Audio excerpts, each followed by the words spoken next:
कल रिज़ल्ट आ चुका है सीबीएसई 12th के एग्ज़ाम का, और रिज़ल्ट इस बार थोड़ा अलग बनाया गया है और कुछ एब्रीविएशन ऐड किए गए हैं जिसके कारण बच्चों को समझने में प्रॉब्लम हो रही है।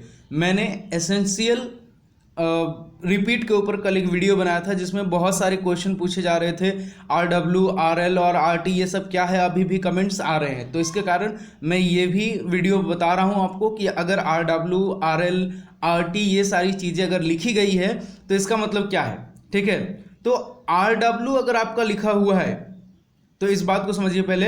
अगर RW आपका लिखा हुआ है तो रिजल्ट विथ हेल्ड इसका मतलब होता है, और इसका मतलब क्या है कि आपका रिजल्ट रोक दिया गया है किसी कारणवश। अब ये कारण अभी नहीं बताया गया है। दूसरा, आपका रिजल्ट लेटर है, तो रिजल्ट लेटर मतलब कि आपका रिजल्ट अभी पब्लिश नहीं किया गया है। आपका रिजल्ट अभी आपके जिनके रिजल्ट में RL अगर आप देख रहे होंगे तो वहाँ पे बगल में सब्जेक्ट के बगल में मार्क्स नहीं लिखा होगा, तो वो रिजल्ट्स बाद में आएंगे।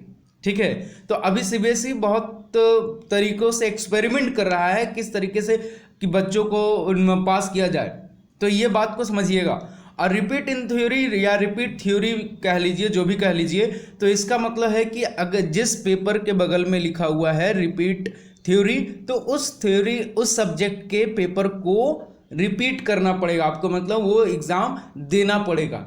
अगर आपका एक या दो सब्जेक्ट में RT लिखा हुआ है, अब ये भी बात समझ लीजिए, अगर आपका 5 सब्जेक्ट है और 2 सब्जेक्ट में आपका रिपीट थ्योरी लिखा है तो आप एसेंशियल रिपीट है, मतलब कि आप फेल है। ठीक है, आप कंपार्टमेंट नहीं देंगे अगर आपका 5 सब्जेक्ट है तो ओवरऑल आपको पूरा देना पड़ेगा एग्ज़ाम। और अगर आपका 6 सब्जेक्ट है और 2 सब्जेक्ट में रिपीट थ्योरी लिखा हुआ है तो इसका मतलब क्या कि आप कंपार्टमेंट दे सकते हो। ठीक है, और कंपार्टमेंट वर्ड चेंज नहीं किया गया है। अगर आप में से किसी का भी रिजल्ट में नीचे कंपार्टमेंट लिख कर आया है तो आप मुझे नीचे कमेंट करके बताएं कि किसी का आया है भी या नहीं। तो ये आपको समझ में आ रहा होगा कि किस तरीके से ये तीनों वर्ड अभी सीबीएसई बता रहा है।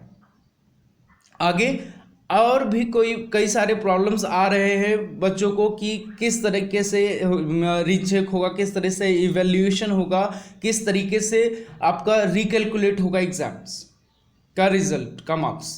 तो इस चीज़ का अभी वेट करिए, अभी डेट आया नहीं है।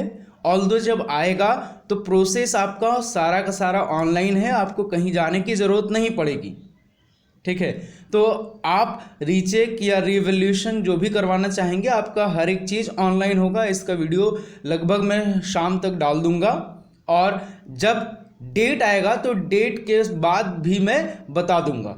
तो पहला मैं प्रोसेस भी बता दूंगा और दूसरा कि आप रीचेक का फॉर्म कैसे आप डाल सकते हो ये आप ध्यान रखना। बस ये आपको एक ध्यान रहे कि आप कभी भी कॉन्फिडेंस से बाहर आकर फॉर्म नहीं डालोगे रीचेक का। मतलब अगर आपको कॉन्फिडेंस है कि आपके मार्क्स बढ़ेंगे तो ही आप इवैल्यूएशन और रीचेक के लिए ये सारी चीज़ों के लिए आप फॉर्म डालना। नहीं तो इसमें 3 प्रोसेस होता है, सबसे लास्ट का रीचेक ही है। तो अगर आप रीचेक के लिए आप डालते हो और अगर आपके मार्क्स कम भी होंगे तो हो सकता है कम कर दिए जाए। ऑल्दो अभी तक मैंने कभी आज तक देखा नहीं कि किसी के मार्क्स कम हुए, लेकिन फिर भी मैं आपको ये बता देता हूँ। तो इस चीज़ को आप समझ लो, और जो भी कन्फ्यूज़न है आप नीचे फिर कमेंट करो। आप सब लोगों के लिए ये सारी चीज़ें मैं बताता रहूँगा, अपडेट देता रहूँगा।